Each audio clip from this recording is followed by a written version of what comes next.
খরগোশ আর কচ্ছপ। অনেক দিন আগের কথা। এক ঘন জঙ্গলে তিন বন্ধু থাকত, শেয়াল, খরগোশ আর কচ্ছপ। রোজ তিনজন একই জায়গায় দেখা করত।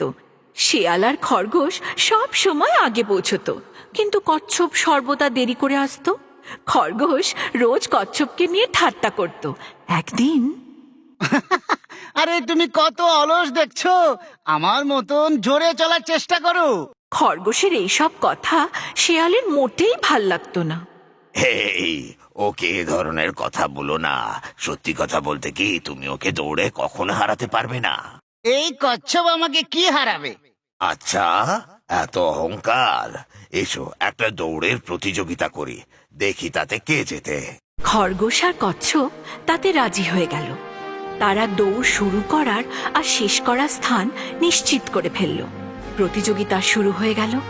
খরগোশ খুব তাড়াতাড়ি দৌড়তে শুরু করলো, কিন্তু কচ্ছপ সে ধীরে ধীরে চলতে থাকলো। খরগোশ তাড়াহুড়োয় খুব তীব্র গতিতে দৌড়ে যাচ্ছিল। কচ্ছপ এদিকে ধীরে সুস্থে কিন্তু দৃঢ় আর একাগ্র চিত্তে এগিয়ে চলল।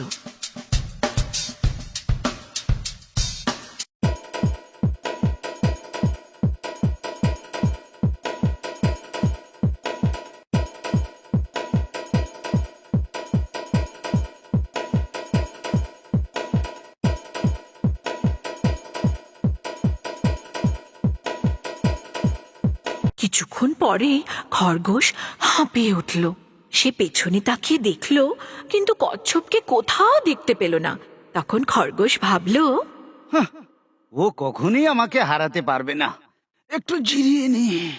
এই ভেবে খরগোশ একটা বড় গাছের ছায়ায় শুয়ে পড়ল আর নিশ্চিন্তে ঘুমিয়ে পড়ল। কিছুক্ষণ পরে ধীরে ধীরে কচ্ছপ সেই গাছটার কাছে এসে পৌঁছল। সেখানে খরগোশ শুয়ে আছে। সে দেখল যে খরগোশ মহা আনন্দে ঘুমোচ্ছে, কিন্তু তবুও সে এক মুহূর্ত না থেমে তার নিজ গতিতে গন্তব্যের দিকে এগিয়ে চলল।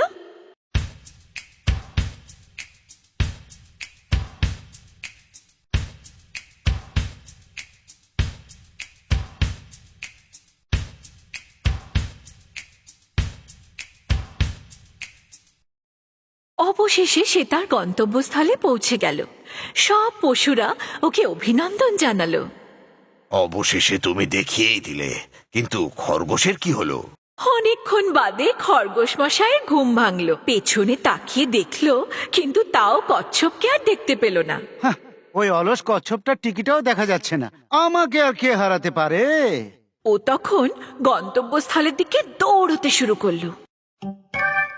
কিন্তু সেই শেষ সীমান্তে পৌঁছে ও অবাক হয়ে গেল। কচ্ছপ যে এখানে আগের থেকে পৌঁছে গেছে। সবাই হাসতে শুরু করলো আর ও লজ্জায় মুখ লুকোলো। শেয়াল তখন খরগোশকে বলল, দেখলে তো, তোমার অহংকারই তোমার পতনের কারণ। কচ্ছপ ধীরে হোক কিন্তু নিষ্ঠার সঙ্গে নিজ গন্তব্যে ঠিক পৌঁছে গেল, কিন্তু জিতেও গেল। কখনো কাউকে ছোট ভেবো না, আর কাউকে নিচু দেখাবার চেষ্টা করো না, বুঝলে? দৃঢ় সংকল্প আর একাগ্রতাই সর্বদা তোমাদের তোমার লক্ষ্যে পৌঁছে দেয়।